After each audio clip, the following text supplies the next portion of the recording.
गरबा व दांडिया रसिकांचे ठाण्यातील सर्वात प्रसिद्ध आणि आवडते ठिकाण म्हणजे संकल्प प्रतिष्ठानचा संकल्प दांडिया उत्सव हा संपूर्ण महाराष्ट्रभर प्रसिद्ध आहे। संकल्प प्रतिष्ठान म्हणजे उत्सव आणि परंपरा जपणारे एक अनोखे नातं।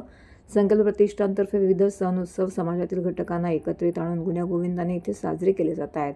माजी आमदार शिवसेना उपनेते रवींद्र फाटक यांच्या वतीने आयोजित आपला दांडिया संकल्प दांडियाचा 10वा दिवस आनंदात आणि जल्लोषात संपन्न झाला। यावेळी दांडिया रसिकांनी संकल्प दांडियामध्ये दांडियाचा आनंद घेतला। यावेळी लहानांपासून ज्येष्ठांपर्यंतचा सहभाग येथे लाभला।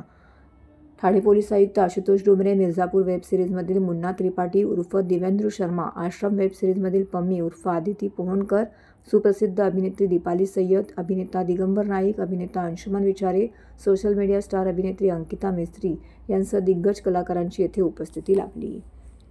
सदर गरब्यानंतर उपस्थित मान्यवरांच्या शुभ हस्ते तर आयोजक रवींद्र फाटक यांच्या मार्गदर्शनाखाली यावर्षीचे संकल्प प्रतिष्ठानतर्फे आयोजित संकल्प दांडिया आपला दांडिया 2025चे प्रथम पारितोषिक अल्टिमेट डान्सर ग्रुप, द्वितीय पारितोषिक नवरात्री नेव्हिगेटर ग्रुप, तृतीय पारितोषिक Amhi Mavale group, SDS group, Jaydurga group व अनेक भरघोस पारितोषिकांची लयलूट संकल्प नवरात्रीत तरुणाईतर्फे करण्यात आली। विजेत्या स्पर्धकांना पारितोषिक देऊन सन्मानित करण्यात आलं। यावेळी माजी नगरसेविका जयश्री फाटक, माजी नगरसेविका नम्रता फाटक, इतर मान्यवर बंधू भगिनी येथे उपस्थित होते।